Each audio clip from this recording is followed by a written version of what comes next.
Hi అండి అందరికీ. ఇదిగో చూడండి, చిక్కుడుకాయలకైతే ఈ టైంలో చాలా నల్ల పెయిన్ అయితే స్టార్ట్ అవుతుందండి. ఇదిగో చూడండి, కాయలకు ఎట్లా పట్టింది, ఇగో చెట్టుకు పట్టింది కదా. ఇదంతా మళ్ళీ మనకు చెట్లకంతా స్ప్రెడ్ అవుతుంది అనమాట. దీన్ని మనం మంచిగా వాటర్లో అయితే కడిగేసుకుందామండి.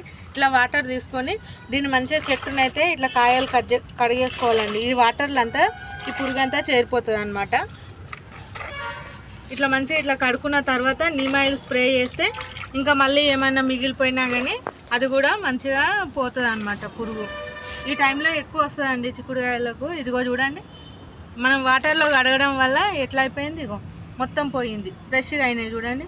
ఇట్లా వాటర్ తీసుకొని అయితే దీంట్లో ముంచి మంచిగా కడిగేసుకోవాలండి. ఈ వాటర్లోకి వచ్చేస్తాయి ఈ పురుగులన్నీ. ఇదిగో ఇక్కడ కూడా ఉంది కదా, ఇగో ఇట్లా ఎట్లా పట్టింది చూడండి. లేదంటే ఇట్లా చేతితోటి మనం ఇట్లా తీసేసినా కానీ సరిపోతుందండి. ఇట్లా తీసేసుకొని మనం ఇట్లా నీట్గా కడిగేసి నీమ్ ఆయిల్ స్ప్రే చేసుకోవాలి.